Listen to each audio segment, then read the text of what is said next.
Hi friends, మీకు ఈ video నచ్చితే లైక్ చేయండి, సబ్స్క్రైబ్ చేయండి. జోష్న కొంతమంది రౌడీలను పంపించి దీపని శౌర్యం ఎలాగైనా లేపేయాల్సిందే అని చెప్పేసి అనుకుంటూ కొంతమంది రౌడీని పంపిస్తూ ఉంటుంది.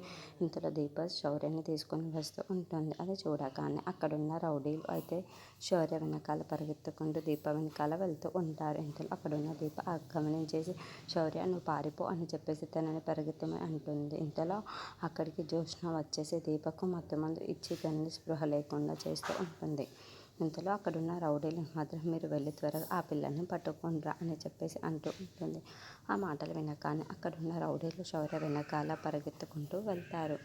ఇంతలో అక్కడున్న జోష్న మాత్రం మీరు కూడా వెళ్ళండి, దీని సంగతి నేను చూసుకుంటాను, ఇది స్పృహలో లేదు కదా, ఎలాగైనా సరే ఆ పిల్ల కోణాన్ని ఇక్కడే తీసుకొని రండి, తనని తినండి, ఇద్దరిని ఒకేసారి లేపేయాలి అని చెప్పేసి అంటుంది. ఆ మాటలు వినగానే అక్కడున్న రౌడీలు అయితే సరే మేడం, మేము కూడా వెళ్తాం అని చెప్పేసి శౌర్య వెనకాల వెళ్తూ ఉంటారు.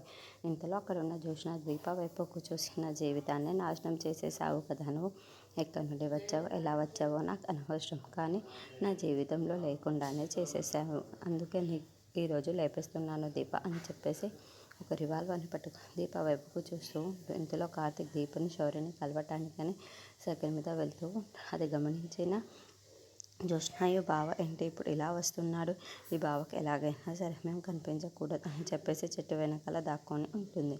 ఇంతలో అక్కడి వైపుగా వెళ్తున్న కార్తీక్కి శౌర్యగా కనిపించే ఏంటి శౌర్యగా ఇలా పడి, అలాగే దీప చెక్ కూడా ఇక్కడ ఉంది, నా మనసుకి ఏదో అల్లకల్లోలంగా ఉంది ఏంటి అని చెప్పేసి అనుకుంటూ చెట్టు వైపు చూస్తూ ఉంటాడు. ఇంతలో అక్కడ పడి ఉన్న దీపని చూసి ఒక్కసారిగా షాక్ అయిపోతూ ఉంటాడు. ఏంటి దీప ఇక్కడ ఉంది అని చెప్పేసి అనుకుంటూ దీప దగ్గరికి చాలా కంగారుగా పరిగెత్తుకుంటూ వెళ్ళి దీపాలే అని చెప్పేసి తనని లేపుతూ ఉంటాడు. ఇంతలో అక్కడ ఉన్న దీప స్పృహలోకి వచ్చి శౌర్య అని చెప్పేసి అరుస్తూ ఉంటుంది. ఇంతలో అక్కడున్న కార్తిక్ ఎక్కడ ఉంది శౌర్య, చూపించు నాకు అని చెప్పేసి అంటూ ఉంటాడు. ఇంతలో అక్కడున్న దీప మాత్రం శౌర్య